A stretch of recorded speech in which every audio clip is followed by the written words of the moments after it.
¿Cómo están, señores? Bienvenidos una vez más a Experiencias con Gabo Chavarría, su podcast favorito, este podcast donde conocemos a personas súper interesantes en rubros de todo tipo. De todo tipo realmente, han estado pasando invitadazos y hoy no es una excepción porque está conmigo una persona muy especial para mí. A ver, pocas palabras para presentar. Está la doctora Blanca Elizabeth Herrera Velasco, mi mamá. Hola mamá, ¿cómo está? Hola Gabriel, ¿qué tal? Un gusto aquí también participar en tu podcast, del cual estoy sumamente orgullosa. Gracias, mamá. Bueno, a ver, seguramente eso, y ya he tenido en el podcast dentro de los ya varios invitados que vienen por acá, he tenido a 3 familiares con usted, mamá, ahora. Pero creo que es muy importante porque también ellos tienen historias que contar y obviamente me gustaría traerlos para que tengan un espacio. Y hoy va a ser sin duda que un día en el cual hablemos de temas muy interesantes, mamá, de temas que conglomeran a la sociedad, a la medicina, porque vamos a conocer todas sus facetas y bueno, de todo realmente. Pero primero, como empezamos con todos los invitados, es importante y tal vez he hecho un hábito que los mismos invitados se presenten. Usted, mamá, ¿quién es la doctora Blanca Elizabeth Herrera Velasco? Bueno, gracias Gabriel por darme la oportunidad de definirme. Realmente a veces es difícil definirse a uno mismo, ¿no? Pero yo creo que Blanca Herrera Velasco, ¿no? En realidad es un conjunto de facetas que van desde, obviamente, ser una madre de 2 estupendos muchachos muy talentosos, de los cuales estoy muy orgullosa, pero también es hija, es hermana de una familia realmente estupenda, hija de un padre que ahora ya no está conmigo, pero que ha sido mucha exigencia en cuanto a lo que es la formación personal, profesional, y que siempre nos ha dado un reto en la vida y quizás también haya sido un punto que nos ha llevado a la superación permanente.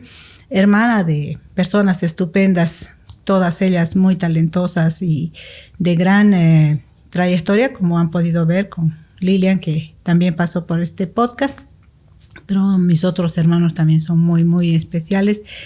Pero también hay que decir que también tenemos nuestra faceta como médicos, médico internista, reumatólogo formado en el exterior, pero que no termina de formarse ahora y puedo decir que también soy estudiante. Ah, bien. Estudiante desde que era muy pequeña. Mi hobby en realidad es estudiar y entonces me ha gustado siempre aprender y no terminamos de estudiar como médicos, o sea que me considero aún una estudiante de todas las cosas que me interesan y nuevos conocimientos que me aportan en cuanto a mi vida personal, espiritual, pero también profesional para con mis enfermos.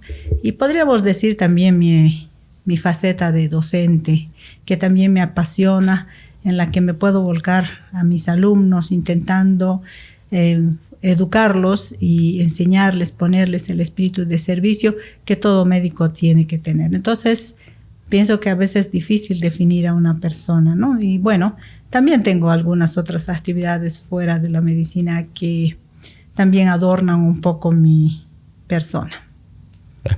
Para mí es como un examen, señores. A ver, porque para mí es muy importante mi mamá, obviamente, y también el hecho de que pueda conocer el podcast desde aquí y que ustedes puedan conocerla, para mí también es un orgullo, como ella decía, del podcast. Así que voy a tratar de manejar todas sus facetas de manera ordenada porque ella es muy, pero muy extrovertida en todo sentido, hasta en el sentido multifacético, ¿no? Entonces vamos a tratar de tocar todos los temas, pero sí que es difícil definirse a uno mismo. Comparto esa opinión, pero dentro de esas definiciones seguro que existen gustos, tal vez por lo que uno hace, más que otros, hablando de tal vez a usted le gusta más la reumatología y bueno, y eso aclarar, ¿no? Yo la trato de usted, pero por formalidad, estoy muy acostumbrado, aunque a veces me va a ver tratarla de tú, pero bueno. Usted, mamá, seguramente tiene áreas que le gustan más que otras o lo ve todo igual, sus áreas estando reumatología o docente, ¿tiene alguna que la defina más, que le guste más? Bueno, probablemente como médico, ¿no? Es lo que más tiempo me copa, podríamos decir.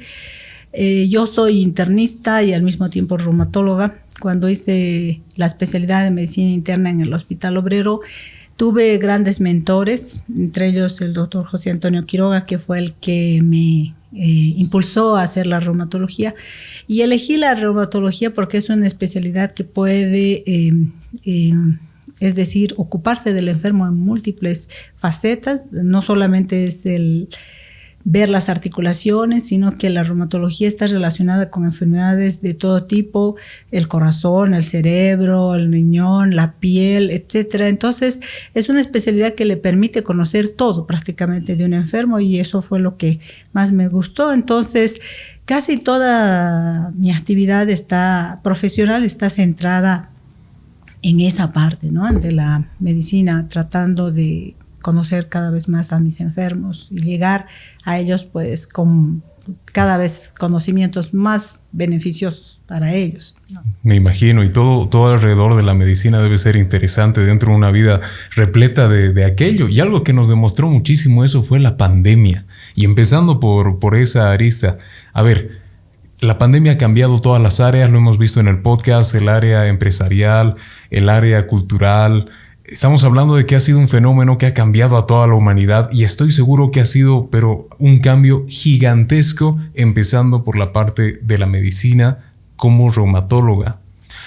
Asumo que las personas mayores se quedaron en casa mucho tiempo, si es que algunas siguen en casa por el miedo al contagio, pero lo que ha pasado con ellas es que ese miedo a no poder tener actividad, sobre todo en la reumatología, donde tratamos estos movimientos del cuerpo, de los huesos, el tratamiento adecuado. ¿Qué pasó en la reumatología? ¿Cómo uno podía tratar a su paciente, que normalmente también hay jóvenes, pero en su mayoría ancianos? ¿Cómo puede tratarlo en plena pandemia? ¿Qué pasó? ¿Se fueron a lo digital? ¿Cómo fue? Bueno, en realidad, como tú dices, hemos tenido que adaptarnos, ¿no? La consulta reumatológica es muy personalizada. De hecho, se necesita que el médico vea con sus propios ojos pues prácticamente el cuerpo del paciente, cómo se mueve, si tiene todos los arcos normales de movilidad en cada articulación, la fuerza de los músculos, claro. Y al haber la pandemia, sobre todo en el momento en el que se ha hecho el confinamiento, que han sido casi 2 meses, nosotros también nos hemos visto en la necesidad de cerrar el consultorio por las órdenes que existían, y muchos pacientes que acuden a mi consultorio pues son gente que viene de provincias y viene también de otros departamentos, y por qué no decir también de países vecinos. Entonces se han tenido que acomodar. Ese es el momento en el que hemos abierto el consultorio virtual.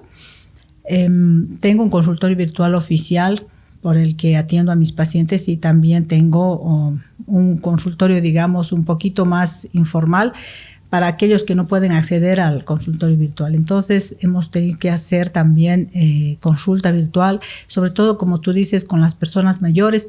En principio han habido dificultades porque ellos no son los más expertos en cuanto a la tecnología digital. Claro, me imagino. Poder comunicarse conmigo a través de un enlace se les hacía bastante difícil, pero después se han ido acostumbrando. Todas estas cosas se aprenden, y actualmente tengo personas que consultan conmigo digitalmente, gente que tiene 70, 80, 90 años, que sí, que y se conecta a la sala normal. Se conectan al programa, o si no, yo mando un enlace en Meet, por ejemplo, y podemos hablar perfectamente. Entonces hacemos la consulta. En este caso yo soy un poquito más detallista en el interrogatorio. Muchas veces tengo que instruir al enfermo para que se mueva, se toque los pies, o levante los brazos, o doble los codos, me muestre los dedos, etcétera. Entonces, dándome modos a fin de poder ver qué es lo que les pasa, y con esto solicitar los análisis, que luego ellos me mandarán también a través de un WhatsApp o del correo los resultados de análisis.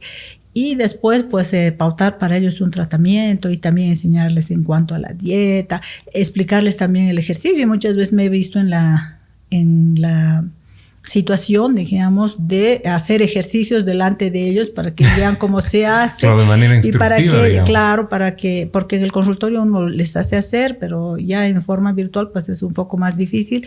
Sin embargo, no es imposible, ¿no? También he optado por utilizar pequeños muñecos que tengo articulados para mostrarles cómo se hace, pero otras veces tengo que hacer yo el ejercicio delante de ellos para que ellos vean y hacerles repetir al otro lado para que yo vea si me entendieron. Y bueno, después de eso, cuando han vuelto a consultar, pues hemos visto con satisfacción que sí se había entendido lo que les habíamos enseñado y que obviamente tenía buenos resultados. Entonces, no podría decir que ha habido fracaso en cuanto al tratamiento y educación del paciente por la vía virtual. Más bien me ha parecido bastante interesante. Y muchos pacientes que incluso por cuestiones económicas, ahora que se ha levantado el confinamiento, cuestiones económicas que significan venir desde una provincia, venir desde la provincia de otro departamento, viajar 2 días, tener que pagarse aquí un alojamiento, además de tener los gastos, ¿no?, de la comida y todo eso, y tanto de ida como de retorno, resulta ser bastante difícil. Entonces estos pacientes, aún que se ha levantado el confinamiento, siguen haciendo consulta virtual o vienen presencialmente, digamos, una vez y luego las otras 2 consultas son virtuales y así vamos combinando. Entonces me ha resultado bastante interesante el hecho de que se haya abierto esta fase digital. Claro, adaptarse a ellos sin duda que ha debido ser difícil al inicio, me imagino, para los pacientes e incluso para los doctores, ¿no? Porque hace un nuevo mundo. Claro, porque el mismo médico debe adaptarse al paciente, ¿no? Y además enseñarle. Hay pacientes que tienen mucho miedo al principio y uno debe instruirles y decirles haga esto, qué sé yo, haga clic en el enlace de color azul, claro, y complicado. Luego espere, mire, va a encontrar usted una cámara para que vea yo su video, necesito verla, luego su micrófono y así cosas elementales que la gente, que no está instruida, pues no conoce, y sin embargo todos ellos se han adaptado. Es muy rara la persona que no ha podido. Y si es que ellos mismos no pueden, siempre hay un hijo, un sobrino, un hermano, un vecino. E incluso con algunos pacientes he optado porque vayan a uno de estas casas internet, que les digan tengo consulta tal, comuníquenme, y el señor simplemente le pone y está consultando ahí en medio a sala de internet. Sí, o sea, la gente simplemente quiere acceder a los servicios y a veces tiene muchas dificultades, ¿no? Me imagino, y sobre todo saludos a todos mis seguidores que están justamente en esa etapa de saber, en la edad de saber cuándo yo tengo reumatismo, y obviamente aprovechando la presencia, porque creo que es fundamental decirle a la sociedad cómo uno puede detectar que va a tener reumatismo, que ya lo tiene. Hay algunos síntomas tal vez que uno puede verse, digamos, no sé, algún dolor al movimiento. ¿Cómo más o menos se diagnostica? ¿Cuándo uno debe visitar al reumatólogo? Bueno, como ya hemos visto en algunas propagandas que hemos hecho en tus podcasts anteriores, Bien, así es. ¿no? Pues en general el reumatismo es una enfermedad muy frecuente. De hecho, 9 de 10 personas llegan a tener reumatismo alguna vez en su vida. ¡Wow! Pero hay que tener en cuenta que hay más de 200 tipos de reumatismo y el reconocimiento de cada tipo de reumatismo le corresponde al especialista. De hecho, la primera consulta debería ser con un médico familiar y posteriormente un médico internista. Claro, lo mejor siempre es consultar con el especialista, ¿no? Pero a veces estamos en un lugar donde no hay especialidad. Por lo tanto, acudir al médico es muy importante. Actualmente, como ya estamos haciendo entrenamiento en los estudiantes de medicina, en reumatología, entonces pues ya va a ser mucho más fácil. Pero ¿cuándo debe acudir el paciente? Pues cuando sienta dolor en la articulación, dolor en el músculo, ¿no? Cuando vea que este dolor es importante en cuanto a que está durando demasiado o es muy intenso o tiene mucha dificultad para mover alguna parte de su cuerpo. También es importante ver si es que tiene, digamos, deformidades, empieza a cojear y tener en cuenta si además tiene otros síntomas relacionados con dolores, porque a veces existen otras manifestaciones que no son precisamente articulares. A veces hay manifestaciones cutáneas que no tienen explicación o manifestaciones en otros órganos, ¿no? Entonces, por eso es muy importante siempre a la primera manifestación ir al doctor, y el doctor muchas veces hace los análisis y puede derivar al especialista. Hay que tener en cuenta que los reumatismos pueden comenzar a muy corta edad. Se dice que desde el 1.5 años de vida ya se puede tener reumatismo, y obviamente pues se presenta también en personas muy mayores. Entonces el rango, digamos, de edad para sufrir un reumatismo es muy amplio, ¿no? Claro, pero, incluso los jóvenes, ¿no? Exacto, hay reumatismos de jóvenes, hay reumatismos de adultos y también de adultos mayores. Entonces, no se crea que los reumatismos solamente son de ancianos, no, todo lo contrario. Incluso los más graves son reumatismos de niños y de jóvenes. Ah, wow, qué impresionante. Sí. Y eso es el pan de cada día en reumatología. Asumo entender que los jóvenes también son pacientes, pueden ser pacientes críticos. Exacto, precisamente. Cuando viene una persona joven al consultorio, pues nosotros tenemos que tener mayor agudeza, mayor detalle, porque necesitamos saber si está iniciando un reumatismo para hacer un tratamiento lo más pronto posible. Sí. Muy interesante, muy interesante. Y también seguro interesante ver la parte, porque dentro de cualquier área de la medicina estoy seguro que influye lo que es la dieta, lo que es la alimentación. Y me gustaría hablar de esa parte, sobre todo resaltando que nosotros escribimos juntos un libro. Bueno, sí. Seguramente vamos a hablar más adelante de eso, pero tienes mucha razón al saber que en reumatología, y yo creo que en todas las ramas de la medicina, pues la dieta, la actividad física, la calidad del sueño, la gestión del estrés, todas esas cosas tienen mucho que ver con la salud de una persona, ¿no? Y yo desde que me formé en reumatología en Barcelona, en el Hospital Clínic y Provincial, pero tuve la oportunidad de tener una formación aparte con el profesor Jaime Rotés Querol, un excelente médico que ha formado a muchos reumatólogos, ¿no? Y él en su consulta pues daba lo mejor de sí y siempre estaba de acuerdo con la actividad física y también con la introducción de una dieta al enfermo. Recuerdo que una de nuestras funciones, precisamente los ayudantes, era ir a indicar la dieta del enfermo y también ir a explicar los ejercicios. O sea que eso no es algo que yo haya hecho por mí misma, sino que ya me formé de esa forma. Ahora, con el tiempo, ya de tanto ver a los enfermos, con la experiencia que uno tiene y además la inquietud de seguir investigando, ¿no? Porque esto se tiene que seguir investigando, se tiene que seguir aprendiendo, pues cada vez le damos más importancia a la parte de la dieta, como a ti te consta, ¿no?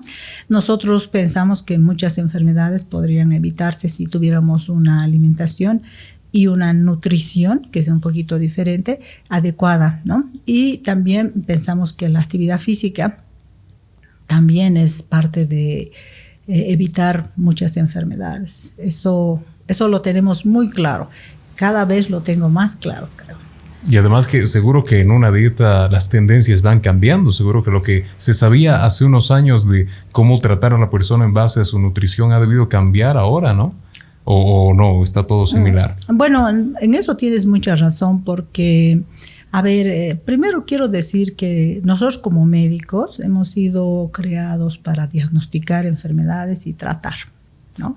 Pero precisamente la parte de lo que es nutrición no es nuestro fuerte, la verdad, porque si miramos el pensum, digamos, el diseño curricular de un médico, no está precisamente la asignatura de nutrición, y eso no ocurre aquí en Sucre solamente, sino que ocurre en Bolivia, en todos los países, en todo lado. Oh.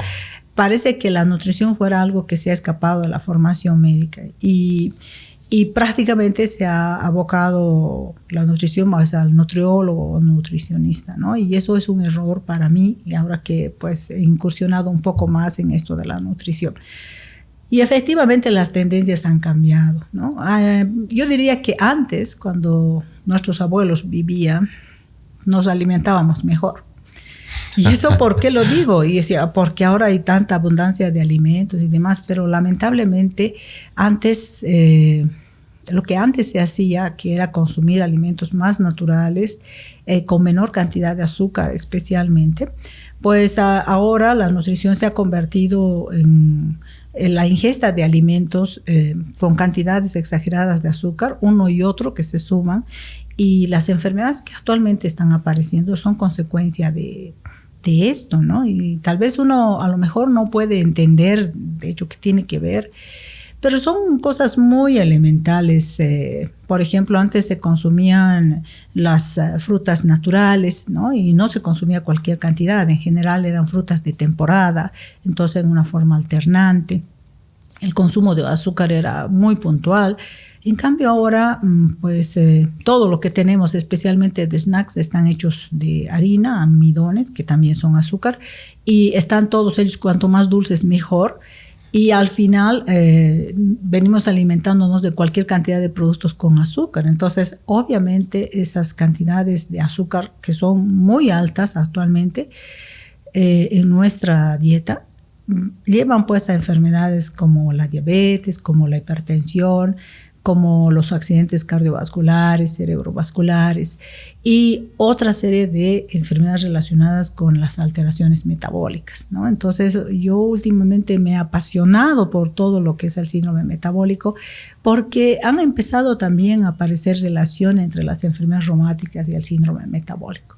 Una enfermedad que es muy frecuente, como es la artrosis, se llama osteoartritis, pero todo el mundo la conoce como artrosis, que hemos venido repitiendo durante mucho tiempo que era una enfermedad hereditaria. Los últimos descubrimientos han demostrado que son precisamente parte del síndrome metabólico y que las personas con artrosis tienen resistencia a la insulina, incluso dentro de las articulaciones. Entonces eso yo creo que para mí ha sido una revolución, ¿no? Y he dicho, bueno, oye, creo que tenemos que mirar más el síndrome metabólico y creo que tenemos que mirar más la dieta del paciente. Claro, además que, como decía, la alimentación debe tener muchísimo que ver, porque también nosotros nos dice nuestro doctor una cosa y después vamos a cumplir otra, ¿no? Bueno, por los gustos. Es que es difícil mantener una vida saludable también depende de la dieta, de la nutrición, y mantenerla es difícil, pero esto ciertamente afecta muchísimo nuestra salud y es importante saberlo. Y qué mejor que nuestro doctor sea obviamente tal vez el pionero o el top en el sentido de conocer lo que está actualmente en la medicina, qué es lo que se trata, cómo es la dieta, cómo es la alimentación ahora, cuáles son los estándares, estar totalmente actualizado. ¿Usted cree que en la medicina es importante actualizarse constantemente? Así cualquier rama, tal vez la reumatología, la nutrición. ¿Cree que es importante actualizarse como doctor, como médico? Claro, la actualización es no solamente importante, necesaria y obligatoria, yo creo que en un médico, ¿no? De ahí que un médico no deja de aprender todo el tiempo. Ahora, lo que hay que decir es que la medicina es muy amplia, ¿no? Y que es muy difícil que yo me actualice absolutamente en todo. Eso prácticamente es imposible. Más porque aparecen nuevos métodos de diagnóstico, un montón de farmacopea que tendría yo que aprender, o un montón, y hasta aparecen enfermedades nuevas que antes no se conocían, ¿no? Entonces, la actualización es muy importante. Pero si hablamos de nutrición, yo creo que todos los médicos deberíamos un poco incursionar en la nutrición, pero no solo los médicos. Yo pienso que todas las personas somos responsables de nuestra propia nutrición, porque todos comemos.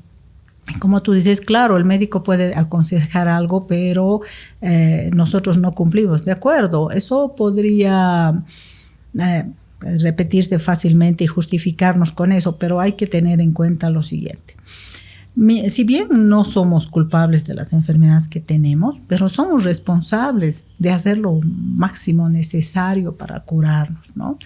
Y si, por ejemplo, encontramos que el comer ciertos alimentos nos está produciendo una enfermedad, pues yo creo que la variabilidad de alimentos que hay en el mundo es tanta que podríamos elegir otros alimentos que no nos fueran tan, digamos, nocivos para la salud. O sea que si el doctor nos dice, mire, deje el azúcar, pues hay formas de suplir el azúcar, hay formas de reducir el azúcar en la comida, hay formas de cambiar un estilo de vida que también nos permita, gastar más ese azúcar que hemos comido, porque el problema empieza cuando nosotros comemos cualquier cantidad de alimentos con azúcar y no gastamos nada porque no movemos un solo dedo. Entonces, es ahí el problema, ¿no? Eso es importante de conocer. La educación del paciente es muy importante. Para mí no es tan fácil a veces educar y tengo que dar ejemplos muy sencillos a mis pacientes que muchos de ellos no saben ni leer. Entonces, ¿cómo explicarles qué es lo que tienen que comer, qué es lo que no tienen que comer? Y además porque muchos de ellos ya vienen con conceptos preconcebidos, ¿no? Por ejemplo, vienen a decirme, doctora, no entiendo por qué tengo el colesterol elevado, los triglicéridos, si yo no como nada de grasa, le saco la piel al pollo, la yema al huevo, le quito la grasa de la comida, y entonces ahí yo tengo que incursionar de otra forma y decirle, lo que pasa es que creo que no estamos pensando con la cabeza, le empiezo a decir y le digo, mire, a ver, yo quiero que usted reflexione, sé que todo el mundo le ha dicho todo, ahora yo tengo que romper un poquito sus ideas, pero déjeme que le haga pensar un poquito. A ver, usted que sabe que vive en el campo, ¿con qué se alimentan los cerditos para que sean tan gorditos? Ellos comen yemas de huevo, ellos comen pieles de pollo, ellos toman, no sé, aceite. No. Entonces, pues con africho de trigo, con avena, con cebada, me empiezan a enumerar todos los alimentos que generalmente son tubérculos, son legumbres, pero nada que ver con las grasas. ¿Lo ve? Le digo, entonces, esos son los alimentos con peligro para formar grasas. Y me dicen, pero a mí me han dicho que la avena me hace enflaquecer. Bueno, no sé de dónde han sacado esto, pero la verdad es que si se le da avena a los cerditos para que engorden, ¿usted por qué tendría que enflaquecer? Entonces es un poco la lucha con el enfermo, claro, de hacerle entender que consume demasiado azúcar en medio de tantos alimentos que suelen estar en nuestra dieta sin pensar prácticamente que no gastamos esa cantidad de azúcar, porque también está la otra parte, ¿no? Estos alimentos, por ejemplo, cereales integrales, están muy bien indicados para la gente joven que hace ejercicio, el joven va a trotar, va a saltar, hace pesas, entonces sí que se puede alimentar. Pero si estamos hablando de gente mayor, de gente que está ya en casa, de gente que prácticamente se moviliza solo en un coche, entonces estos alimentos no les son beneficiosos, sino que todos los azúcares que no se han gastado se transforman en colesterol y triglicéridos y empezamos con toda la racha de enfermedades. Empiezan a tener hipertensión, empiezan a tener trombosis, es decir, infartos, embolias, obviamente diabetes y todas esas otras enfermedades relacionadas con el exceso de azúcar y con la elevación de la insulina también, que es la hormona que nos ayuda a utilizar el azúcar en las células. Entonces son cosas que yo tengo que ir enseñando a los pacientes y es un reto enseñar a gente que no sabe muchas veces ni leer ni escribir. Claro, adaptarse a su forma de pensar, además de entender su forma de vida, adaptarse a su forma de entender también su propia salud, porque uno siempre ve al doctor como en una posición, obviamente que sabe más, estudiado para este tema, pero cuando a uno le gustaría que cuando le explique a su doctor algo tiene que ser sencillo, ¿no? En el sentido de yo tengo que entender qué es lo que tengo porque es sumamente necesario, ¿no? Qué interesante, qué interesante. Estamos a punto de entrar a la pausa, ¿le parece? Si tocamos el tema de educación como docente en pandemia en la siguiente pausa, después de esta, ¿sí? Claro, por supuesto. Perfecto, entonces volvemos después de esta pausa. Sigan escuchándonos experiencias con Gabo Chavarría. Enseguida volvemos. La leche materna es la mejor vacuna para los niños. Es un mensaje del Dr. José Luis Chavarría Ruiz, médico pediatra, calle Padilla 337, celular 711-62079, teléfono 64-377-27.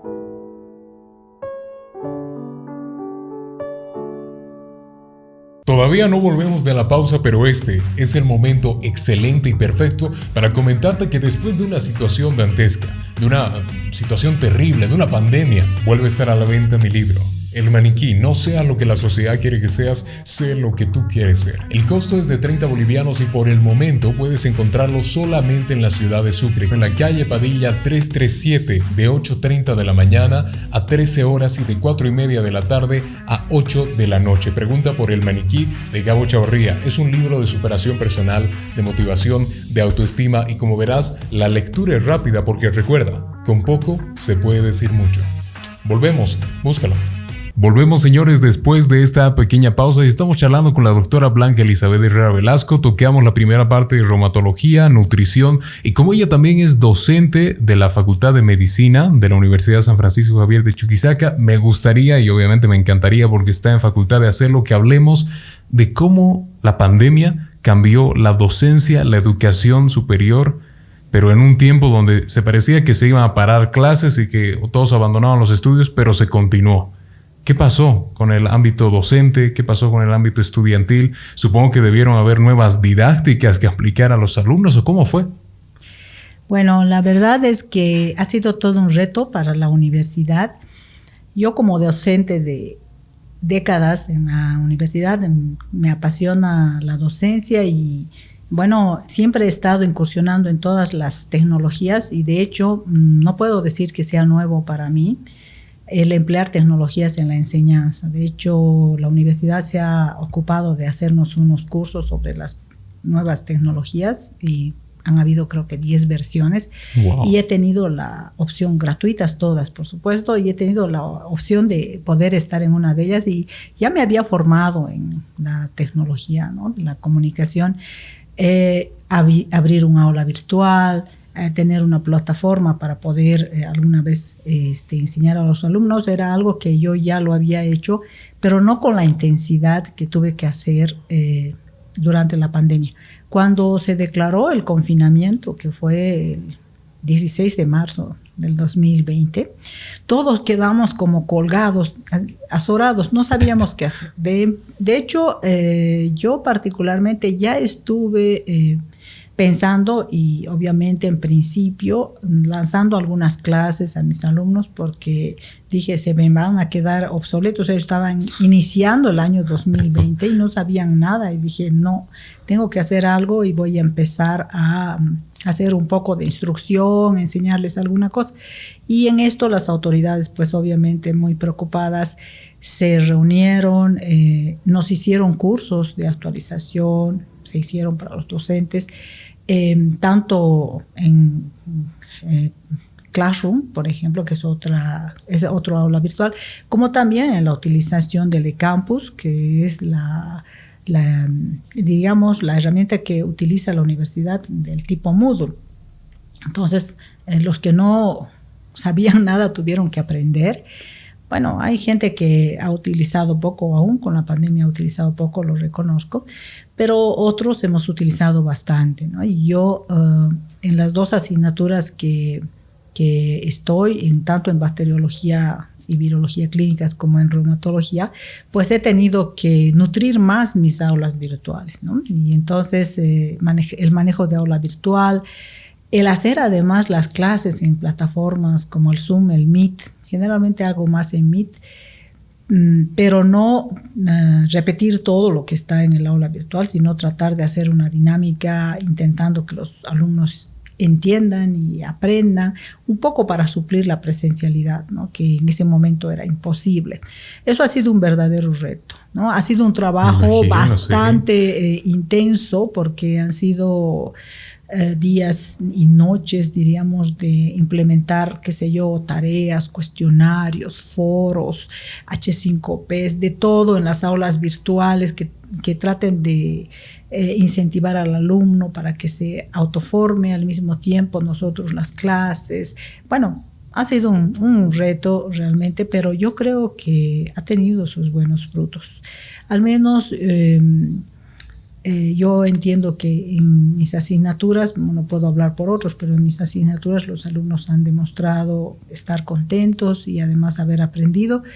Y también ha sido un reto para el profesor porque han obligado al profesor a actualizarse en los medios digitales, ¿no? Claro. Entonces eso es muy importante, ¿no? Si uno es muy, digamos, muy ignorante en cuanto a estas tecnologías, pues se le es muy difícil seguir adelante y no logra los objetivos que tiene la educación en cada nivel, ¿no? Eso es muy importante de decir. Bueno, en mi caso he disfrutado hacer las clases virtuales y he disfrutado también el manejo del aula virtual y he disfrutado que mis alumnos también, en base a juegos, mapas conceptuales, tablas que tenían que construir en el aula virtual, hayan aprendido la asignatura. Actualmente ya estamos otra vez en la presencialidad en medicina y yo estoy muy de acuerdo con eso, porque es obvio que la presencialidad no puede ser suplida totalmente por la virtualidad. Dentro de lo que es un marco de responsabilidad, ¿no? Es decir, llevar todas las medidas de bioseguridad, pienso que la presencialidad obviamente va a ser mejor que la virtualidad, aunque eso va a depender del comportamiento del coronavirus, ¿no? Ya sabemos que esta enfermedad viene en olas, ¿no? Y hemos pasado la cuarta ola y casi algunos autores ya están empezando a hablar de la quinta ola. Y creo que después de la quinta ola se convierte en epidemia, ¿no? Sí, bueno, hace tiempo ya se pronosticaron 6 olas para Bolivia. Wow. Entonces, no sabemos lo que realmente ocurrirá. De hecho, cuando hablamos de que la enfermedad es endémica, nos referimos, yo diría que ya lo es, porque nos referimos a un determinado número de enfermos que siempre existe, y las epidemias vendrían con un aumento del número de enfermos en un determinado tiempo y en un determinado territorio, ¿no? Entonces, yo podría calificar ya esta enfermedad como endemo-epidémica. Epidémica. Endemo-epidémica, como nosotros la llamamos. Endemo-epidémica. Claro, porque siempre hay cierto número de casos. Ahorita ya no hemos llegado, después de la primera ola, llegamos a un momento en el que prácticamente no habían casos y entonces apareció la segunda ola, ¿no? Entonces podríamos hablar solo de epidemias. Pero después de la segunda ola ya no se bajó a un número 0 de casos. Siempre hay casos de coronavirus y actualmente, después de la cuarta ola, que ha sido la más alta, también hay casos siempre de coronavirus. Ahora, en este momento nosotros estamos en un 1 o 2% del pico que se llegó en la cuarta ola, o sea que estamos bastante bajitos en el valle, digamos, de la subida, pero todos han calculado que a finales de abril, mediados de mayo, vamos a empezar a subir nuevamente, lo más probable. Pero claro, eso va a ocurrir más todavía si no tenemos la responsabilidad de tener las medidas de bioseguridad, y uno de los factores podría ser precisamente las clases en presencialidad. Por eso es que el deseo de volver a la presencialidad tiene que venir acompañado con la responsabilidad de llevar las normas de bioseguridad, especialmente el barbijo obligatorio en los medios que están cerrados, ¿no? En medios ambientes cerrados, no tanto en la calle, digamos, donde no hay prácticamente peligro de contagiarse, pero también el lavado de manos, no tocarse el rostro, eso es muy importante, no tocarse el rostro si no nos hemos sanitizado o no nos hemos lavado las manos, guardar cierta distancia, ¿no? A veces uno tiene miedo, ¿no? Y en la facultad al menos estamos educando todo el tiempo a los alumnos. No me canso de estarles recordando lo que tienen que hacer. Les explico lo que veo, pero a veces cuando uno sale a la calle un viernes, un sábado, entonces uno ve a los jóvenes por todo lado en conjunto, sin barbijo, ahí, al menos de fiestas, pero si parecen en época de apareamiento, yo creo que por eso es que van corriendo unos detrás de otros sin ninguna responsabilidad, y creo que la educación es muy importante para vencer esta pandemia. Entonces, si bien hemos demostrado que podemos seguir enseñando en virtualidad, se ha demostrado claramente y todos han tenido que aprender, docentes y estudiantes también, pero es obvio que es mucho mejor la presencialidad, más todavía en una carrera como la de medicina, ¿no? Donde el docente tiene que enseñar con paciente, Entonces, muy diferente, se hace claro. bastante difícil, ¿no? No sé cómo en comunicación, pues creo que lo tienen bastante más arreglado, aunque tienen momentos de presencialidad, pero, Sí. pero en medicina, en algunas especialidades especialmente, más todavía si son quirúrgicas, pues es muy difícil hacerlo virtualmente, Claro. ¿no? Es un reto para el profesor enseñar y para el estudiante entender, ¿no? Entonces, eso es lo que hemos tenido que hacer en la pandemia. Claro, es que es impresionante cómo en medicina uno trata al paciente, pero no es que se haya tratado por décadas viéndolo bajo una pantalla, sino uno lo debe ver en frente suyo, en físico. Hay que hacer incluso todo tipo de diagnósticos, ¿no? Hay que auscultar, a veces hay que ver cómo está la piel, el color de la piel. Es que un montón de cosas que hacen necesaria que obviamente sea la medicina práctica, ¿no? Y si pusiésemos en una balanza, que estoy seguro que es posible poner, digamos, la presencialidad con la virtualidad para ver, no sé cuál da mayores beneficios o menores beneficios, hablando de la educación, ¿cuál sería mejor o cuál da mayores beneficios? Seguro que ambas tienen sus pros, ¿no? Es verdad. Bueno, en realidad yo creo que en medicina la parte práctica tiene que ser necesariamente presencial, pero yo diría que con todo lo que hemos desarrollado, ¿no? Debería haber una parte también de virtualidad. Es decir, ahora que estamos en la presencialidad, no abandonar totalmente lo virtual, y de hecho yo no lo hago. Es decir, además de enseñar presencialmente, pues tengo el manejo del aula virtual. Tengo todas las ventajas de hacer cuestionarios, como decía, mapas conceptuales, tablas, ejercicios, todo en la parte virtual que debe ir complementando, ¿no?, la enseñanza.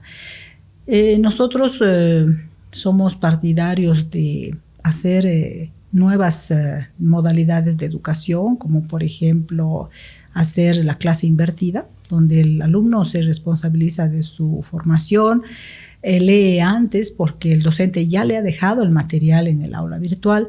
En el aula virtual resolvemos ejercicios y hablamos del tema, tocamos las partes más importantes y luego viene una tercera fase en la que el alumno vuelve a tocar el tema, resuelve sus ejercicios y se autoevalúa, preparándose para lo que posteriormente será su examen parcial. Entonces pienso que si bien en medicina la presencialidad, digamos, es mucho más importante que la virtualidad, pero no debe abandonarse la virtualidad tampoco, ¿ya? Entonces hay que tomar en cuenta eso. Tal vez en medicina hay que decir que la telemedicina es algo que ya se ha practicado antes, ¿no? O sea, no en la enseñanza, pero la telemedicina es de hace mucho tiempo. Yo diría que son ya 2 décadas de telemedicina, en la que incluso en las provincias y municipios aquí en Chuquisaca, y me imagino que en Bolivia también, ya se implantaron algunos sistemas de comunicación con otros médicos de referencia, especialistas, incluso del extranjero.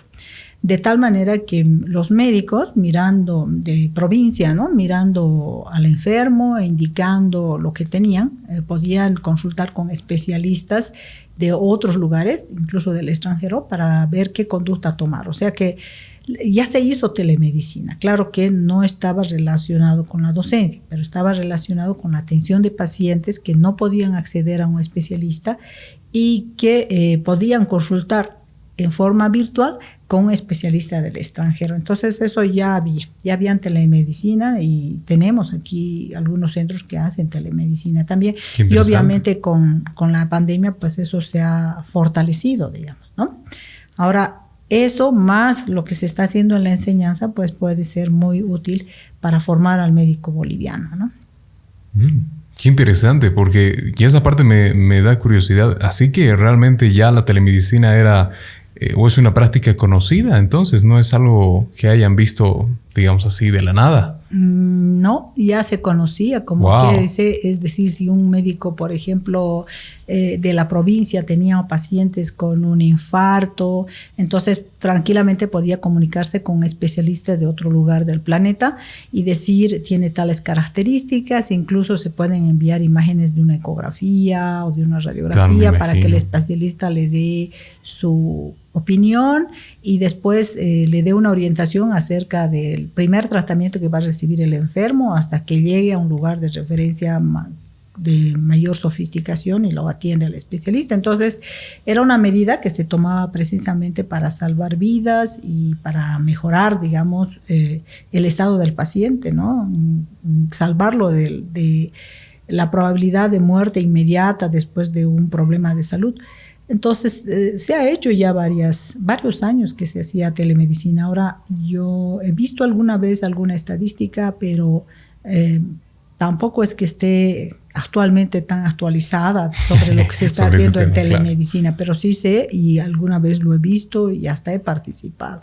Wow, qué interesante, qué interesante. Además, el mundo de la medicina tiene algo súper curioso y de lo cual me encantaría preguntar. Y es que teníamos también a invitados que hablaban de medicina aquí y la curiosa pregunta de todo lo que aplica el médico, sin duda lo aplica al paciente, hablando de cualquier tipo de áreas, pero se lo aplica a sí mismo. Por ejemplo, hablábamos justo de reumatología, nutrición.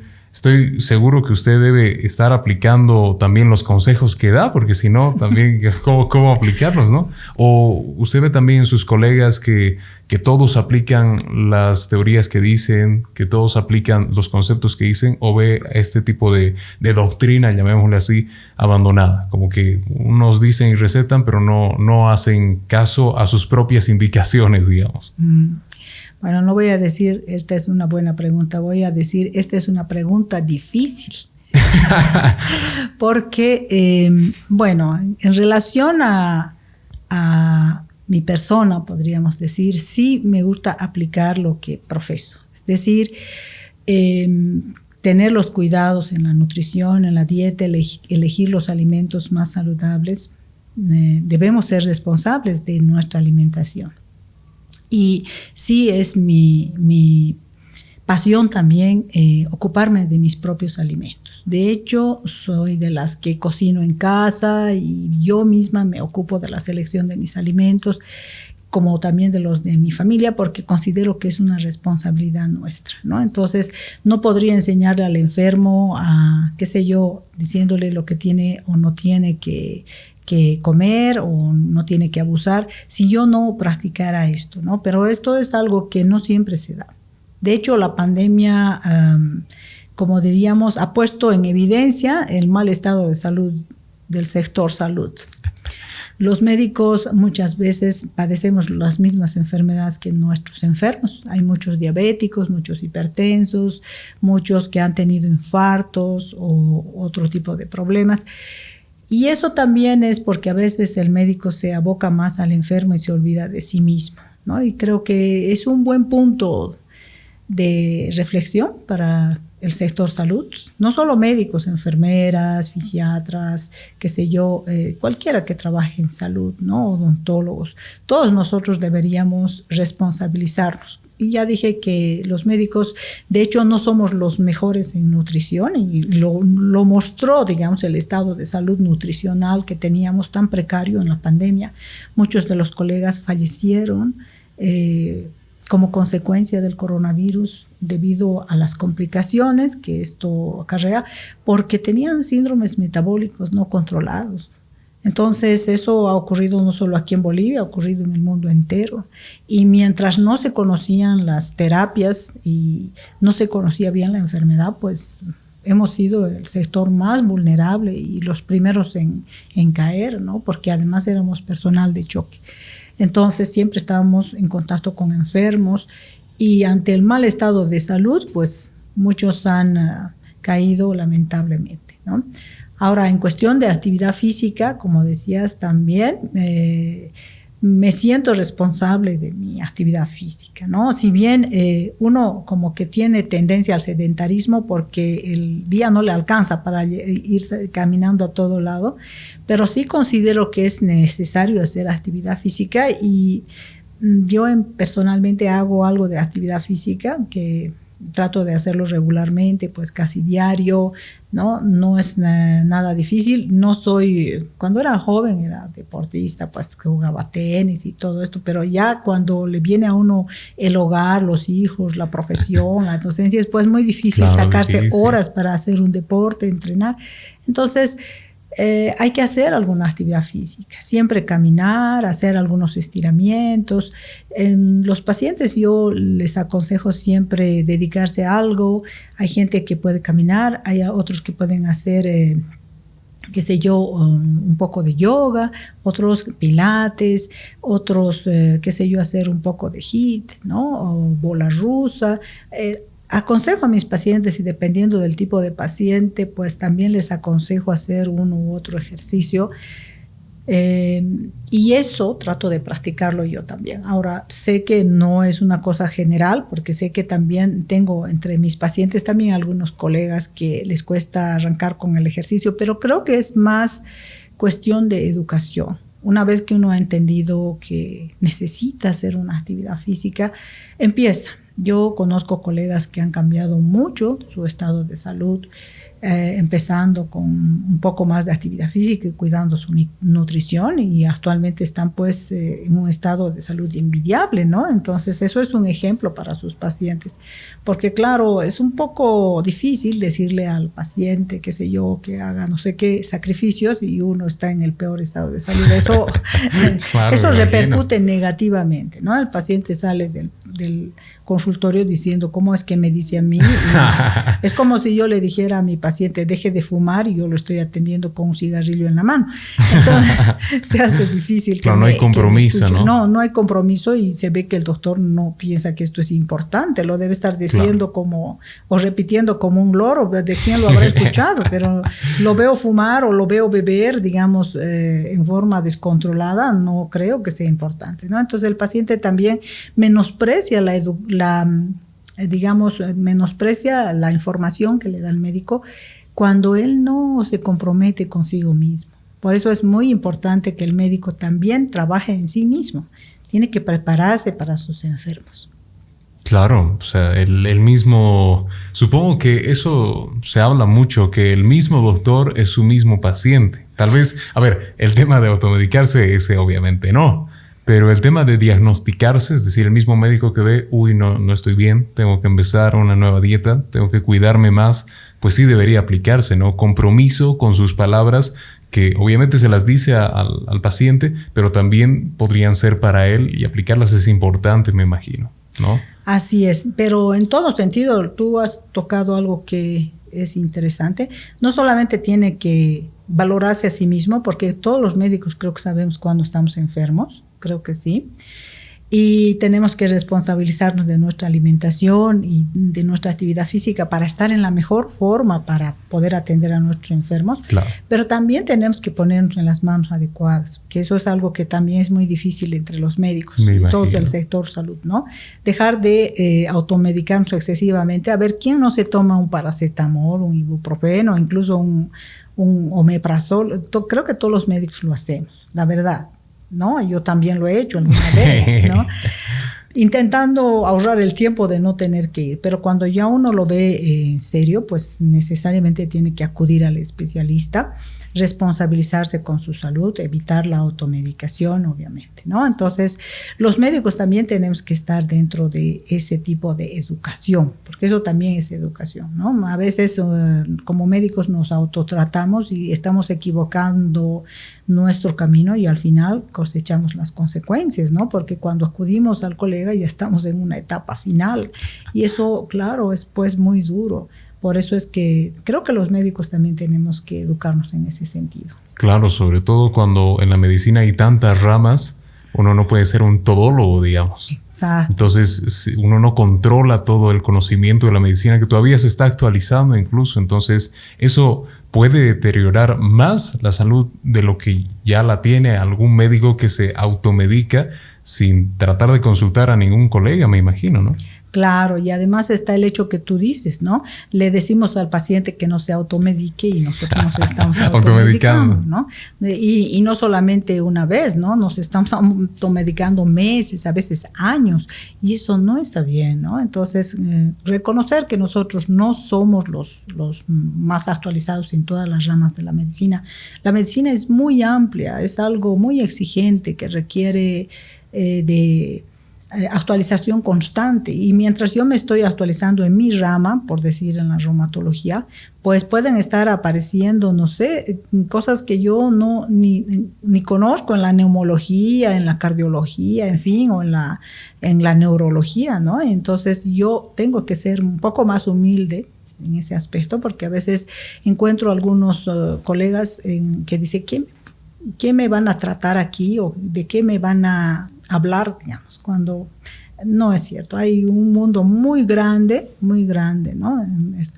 Y también el hecho mismo de que muchas veces los médicos deben trabajar con otros médicos. Todos deberíamos coordinar entre nosotros y tratar de encontrar, digamos, el diagnóstico del tratamiento en forma coordinada para el paciente, ¿no? Yo particularmente pienso que la medicina debe ser integral,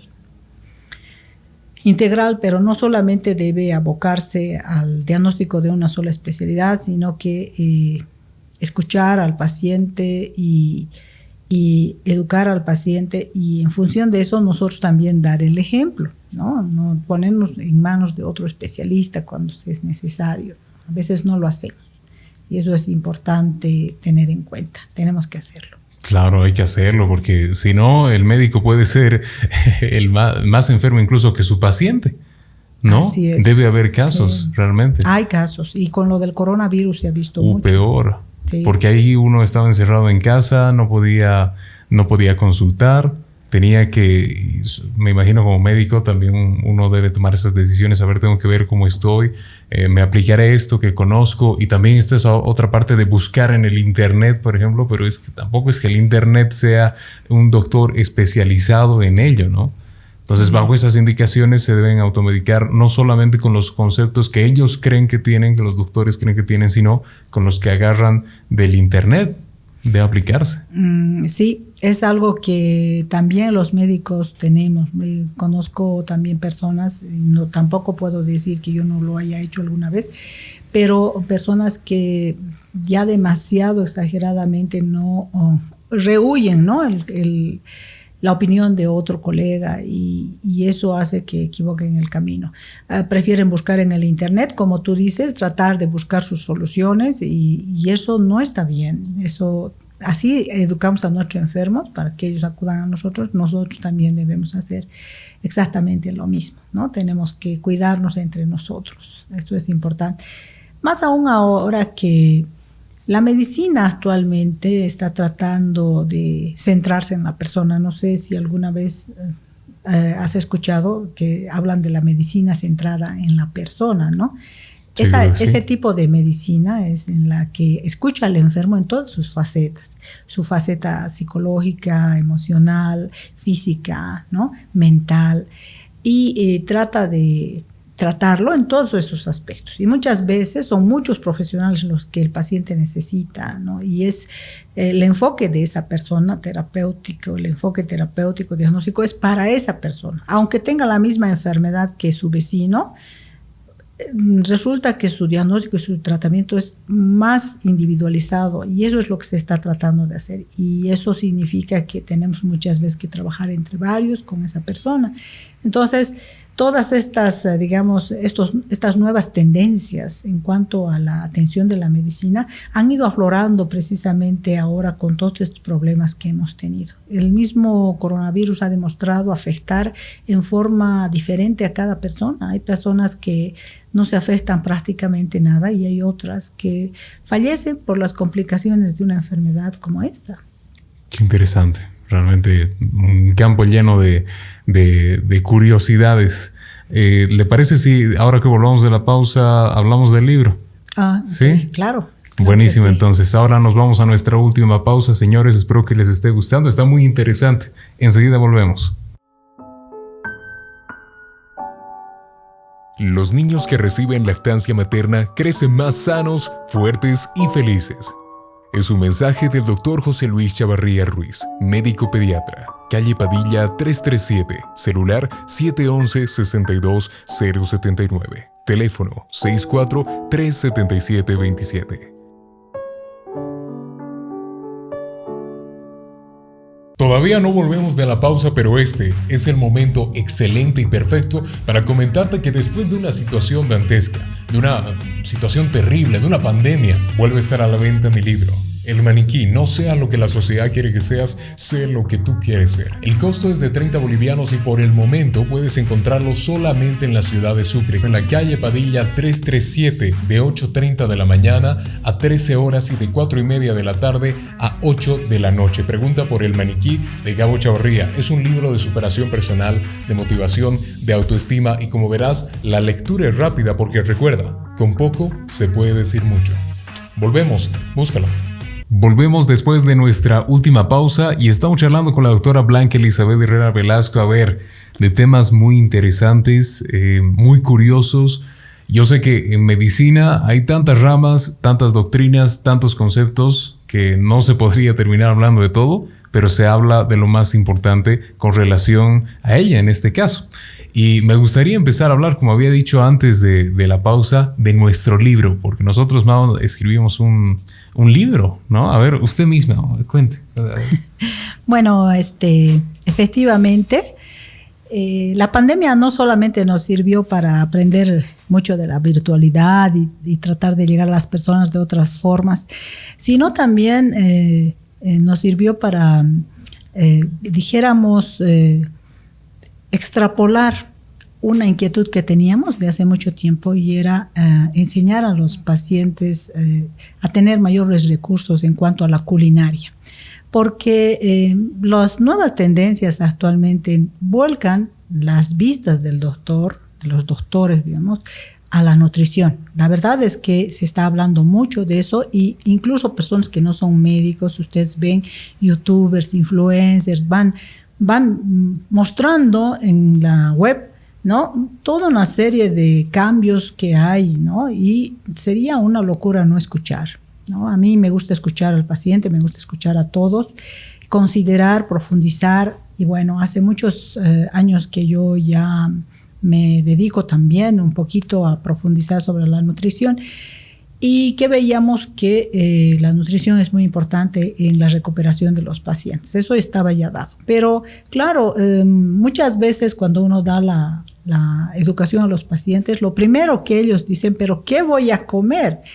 Si yo, por ejemplo, le estoy diciendo que debe bajar sus azúcares en su dieta, deje el azúcar, bueno, él piensa rápidamente, voy a suplir con stevia, pero cuando ya le empiezo a decir, usted debe disminuir o debe dejar, dependiendo de su patología, debe dejar los cereales, el pan, las galletas, las pastas, y eso ya se hace más difícil. Ahí ya me empiezan a mirar con otros ojos.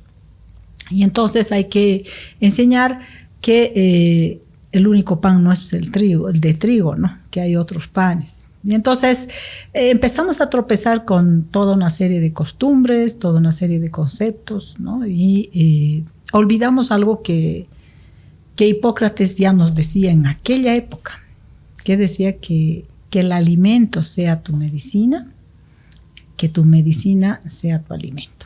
Eso es lo que decía, ¿no? Entonces, ¿qué quería decir con eso? Quería decir que la alimentación era tan importante que incluso podría recuperar a un paciente, a una persona de su afección. Entonces, desde ese punto de vista, tenemos que darle mayor importancia. Bueno, pues esta pandemia nos sirvió para plasmar algo, ¿no?, que venimos practicando nosotros personalmente y en nuestra familia, acerca de elegir los alimentos para alimentarnos, ¿no? Hacer que la nutrición sea de mayor excelencia, que no sea nociva, que no nos autoagreda, ¿no? Y por eso decidimos además un poco compartir con todos una culinaria un poco diferente. Y ahí es cuando nace este libro, que permíteme que se lo muestre. este libro, que no sé si se ve bien. Sí, sí. Bueno, dice 100 recetas que cambiarán tu vida. Son 100 recetas, ¿no? Y el título es Recetas sin gluten y bajas en carbohidratos. Básicamente está abocado a todas aquellas personas que tienen problemas de metabolismo, por eso es baja en carbohidratos, teniendo el concepto de que es el azúcar uno de los alimentos más nocivos para la vida, ¿no? Y que está trayendo tantas enfermedades. Y que actualmente existen muchos estudios que muestran que el disminuir el azúcar disminuye obviamente como consecuencia la cantidad de insulina y ayuda a recuperar la salud. Entonces, todas estas recetas son todas ellas bajas en carbohidratos, ¿no? Entonces, tenemos recetas, pues, desde, qué sé yo, cómo hacer una leche de almendras, una leche de coco, una leche de ajonjolí, que es una alternativa para aquellos que no toleran la lactosa o que no pueden subir mucho su azúcar, pero también aprender a utilizar, digamos, las harinas de almendra, de coco, de semillas de girasol, etcétera, que pueden servir para hacer panes, bollería, para hacer todo tipo de cosas, ¿no? Entonces, cada receta tiene, además de la receta, los ingredientes y la explicación, todas ellas tienen sus macros, es decir, cantidad de proteínas, cantidad de grasas, cantidad de carbohidratos y también las calorías que aportan para que la persona que se dedique a hacer este tipo de culinaria pues también sepa cómo se está alimentando, ¿no? Ahora, ¿por qué sin gluten? Diríamos, ¿no? Porque el gluten, para los que no saben, es una proteína que se encuentra en 4 cereales. El famoso TAC, T de trigo, A de avena, C de cebada y C de centeno. En nuestro medio no comemos mucho centeno, pero lo que es el trigo y la avena y la cebada, pues sí son alimentos que frecuentemente se utilizan, especialmente el trigo, ¿no? Entonces hay muchas enfermedades que están relacionadas con el trigo y entonces hay que tener en cuenta lo siguiente. Antes se hablaba de que había un grupo reducido de personas que eran intolerantes al trigo, esas son las celíacas, y bueno, se abocaba a las dietas libres de gluten a ese tipo de personas. Pero actualmente han salido nuevos conceptos. Han salido nuevos conceptos como, por ejemplo, la sensibilidad al gluten no celíaca, que se da en las personas que tienen enfermedades autoinmunes, como enfermedades reumáticas autoinmunes, pero también otras enfermedades como, por ejemplo, la psoriasis, el vitiligo y otras enfermedades neurológicas y de todo tipo. Bueno, pues estas personas pueden gozar también de la facilidad de encontrar una receta que sea libre de gluten y puedan, qué sé yo, realizar en casa ellas mismas y consumir alimentos de mucha calidad y de mucha nutrición. Entonces, por esa razón, en estas recetas, ninguna de ellas tiene gluten y además de eso, todas ellas son bajas en carbohidratos. Entonces, aquí con esta nueva culinaria estamos intentando dar una opción al paciente, ¿no? Hacerse sus propios alimentos.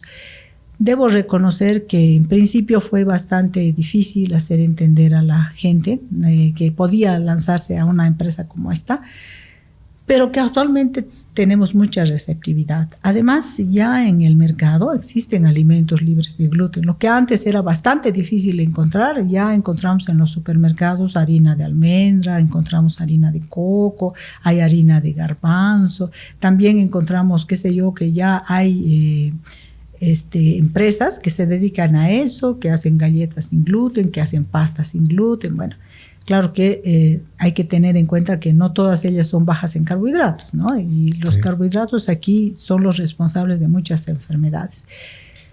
Entonces, esa fue una empresa que al final lo hicimos contigo, Gabriel, porque, claro, yo me tardaba mucho en la consulta tratando de enseñar cómo se hacía pan de linaza.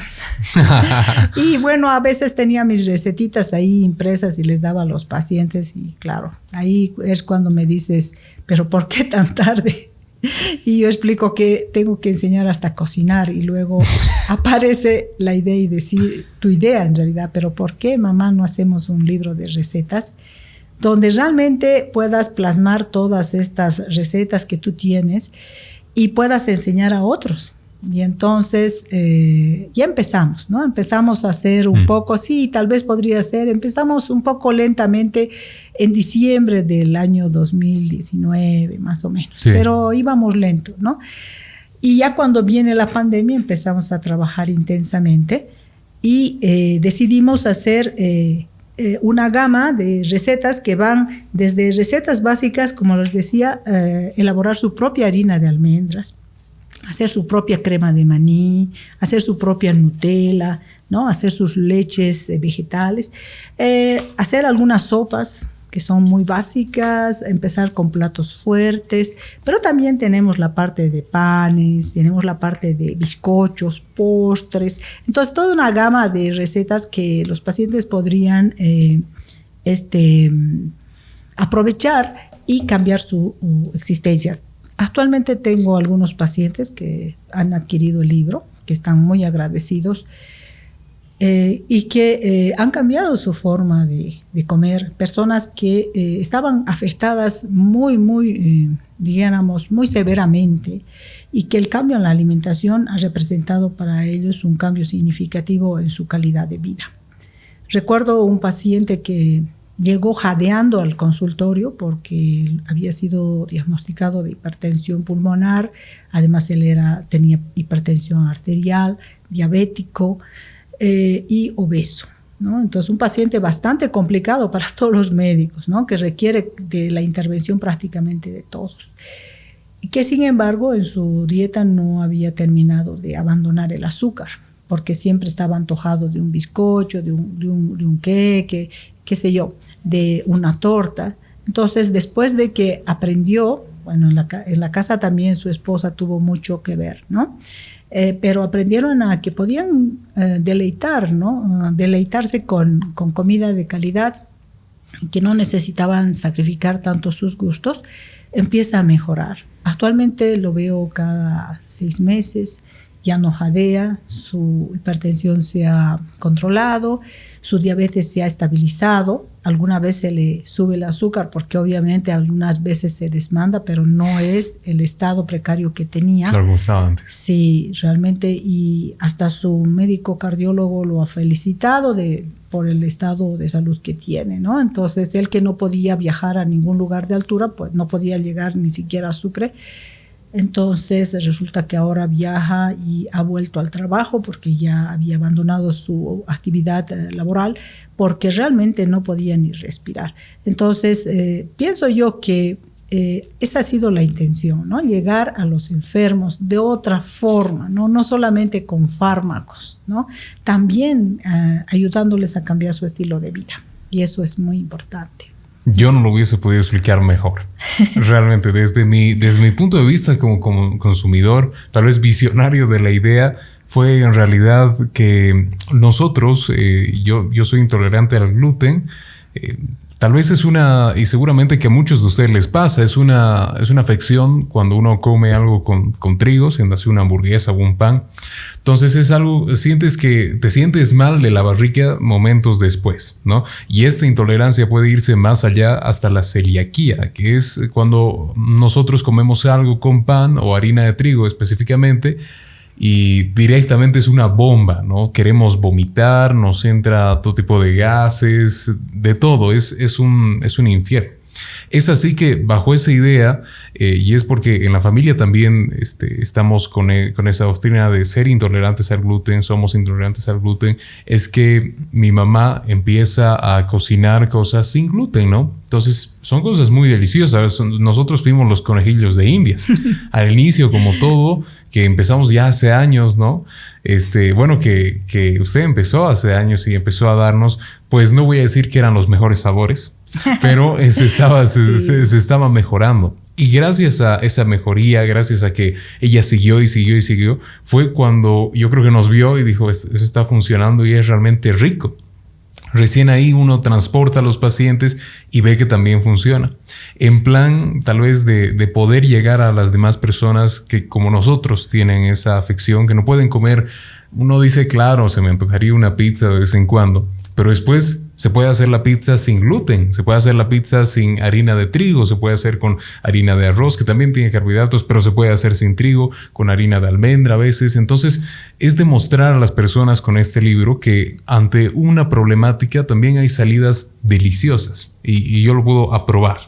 Porque fue sobre todo un emprendimiento de tratar de llegar a aquellos que tienen esta afección. Sabemos cómo se siente comer algo con pan y sentirse mal, o comer una pasta, me pasaba muchísimo, y después estar que ya no puedo ni tomar agua, y que ahora cuando uno come pues se siente aliviado, ¿no? No hay eso de ahora estoy muriendo, estoy súper hartado, pero no es porque hayas comido mucho, sino que estás comiendo un alimento que tu cuerpo no tolera. Entender al cuerpo es importante y este libro es de muchísima ayuda. Y antes de cerrar el tema del libro, ¿dónde pueden conseguirlo? Claro que sí. Como visionario, pues pueden conseguirlo como mi libro El Maniquí, que seguro que han visto en las propagandas, en las anteriores pausas, en la calle Padilla 337 aquí en Sucre. ¿No? Es básicamente un libro para todos aquellos que quieren emprender una nueva vida saludable, que estoy seguro les va a ser de muchísima utilidad. Al final son, ¿qué les digo? Son puestas en escena. Yo simplemente hice de escritor, ¿no? Escribir todas las recetas, preguntarle a mi mamá qué vamos a hacer, a ver aquí, después que me dicte ciertas partes y poner en puesta al papel las recetas, ¿no? Entonces creo que sería de mucha utilidad para ustedes. Si les interesa o quieren saber por el precio, 1 boliviano por cada receta. Como son 100 recetas, son 100 bolivianos. Queremos hacer que también sea algo accesible. Las recetas obviamente son con alimentos muy interesantes que estoy seguro que hasta ustedes dirían, wow, no pensé que de eso saldría algo delicioso. Así yo pensaba cuando comía tallarines de zucchini, por ejemplo. Entre muchos otros alimentos que van a encontrar. Y no, ha sido un gusto hacer este libro, porque es llegar a personas necesitadas que antes estaban abandonadas, que ahora yo creo que influencia este libro, empiezan también a poder crear sus propios alimentos, ¿no? Y seguro que en sus pacientes deben estar agradecidos, yo creo. O cómo han sentido el libro, esta nueva dieta, esta nueva forma de vida. Bueno, la verdad es que hay mucha gente que ha cambiado mucho su estilo de vida y que está muy contenta. Incluso ellos hacen sus propias recetas y alguna vez me comparten, ¿no? O me mandan fotos de lo que han hecho. Me mandan fotos de su pastel, de su budín, de su postre o qué sé yo, de su pan, ¿no? Y yo estoy muy feliz por eso. Bueno, tal vez... hay algunas cosas que no se ha dicho cuando uno busca en el internet las recetas, porque la verdad es que la primera vez que yo hice un pan de linaza fue horrible.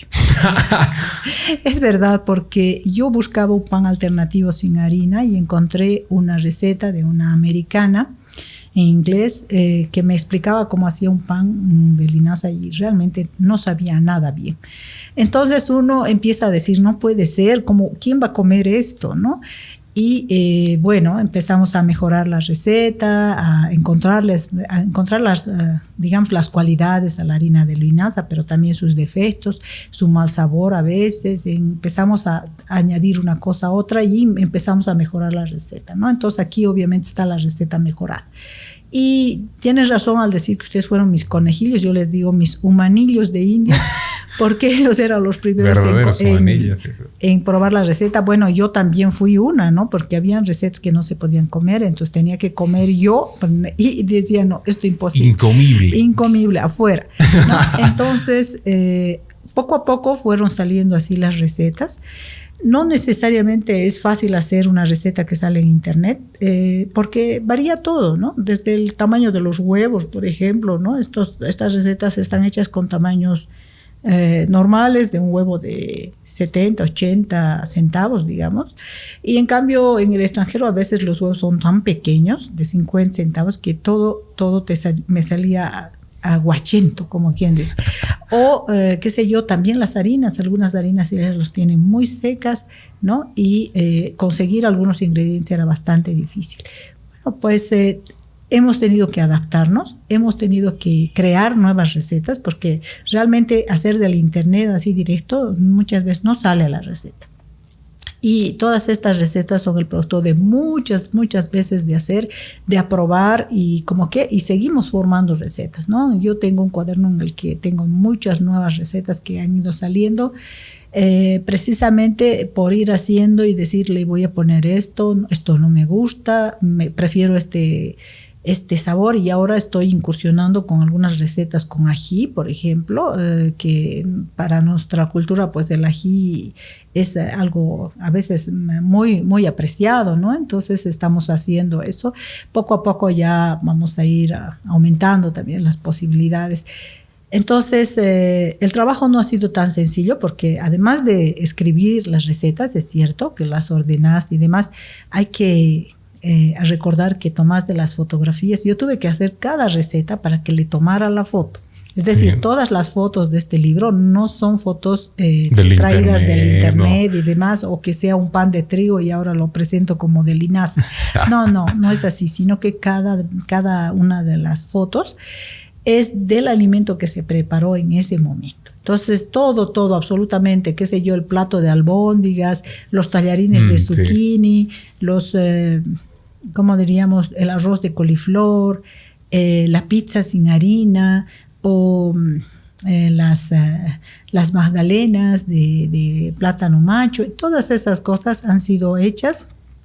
Y las fotos también las hizo aquí el fotógrafo Gabriel Chavarría, y esas fueron las que se adicionaron a este libro, porque lo que nosotros intentábamos también mostrar es que esto era una realidad, ¿no? Claro. No es una cosa inventada, sino es una verdadera realidad.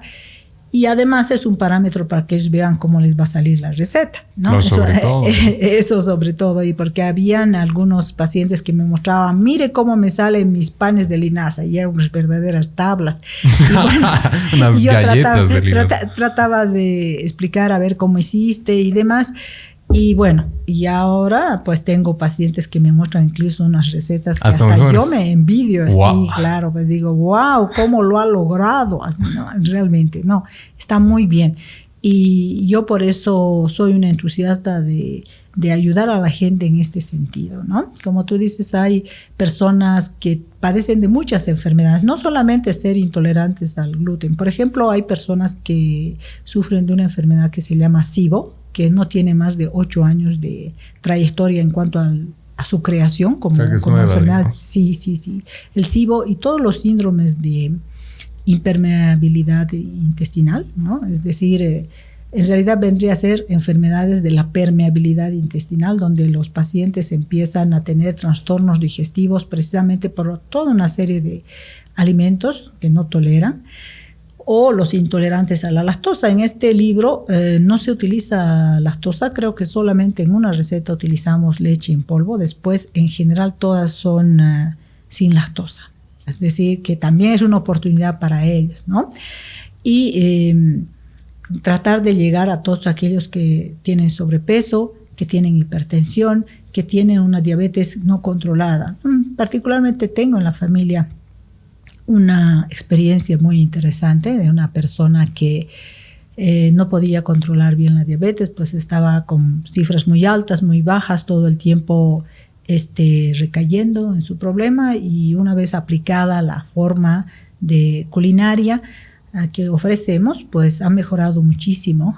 Actualmente está muy bien, y no diré que no tiene sus altibajos alguna vez, pero en general suelen ser en relación con el olvido de las recetas. Está bien. Sí, eso es cierto. Entonces esa es una forma también de ayudar a las personas, ¿no? A mejorar su estilo de vida, su nutrición, el control de sus propias enfermedades. Yo creo que si nosotros miramos bien, tiene un objetivo muy ambicioso. Ustedes saben que prevenir una enfermedad, ¿no ve? Mejorar la condición de vida del enfermo, evita las complicaciones de esa enfermedad. Y con eso pues evita toda una serie de gastos, toda una serie de sufrimientos en la persona. Por eso yo diría que este proyecto de libro tiene un objetivo muy ambicioso, y además que puede aplicarse a mucha gente. Así es. No, otra vez explicado magnífico, porque creo que la idea fue esa.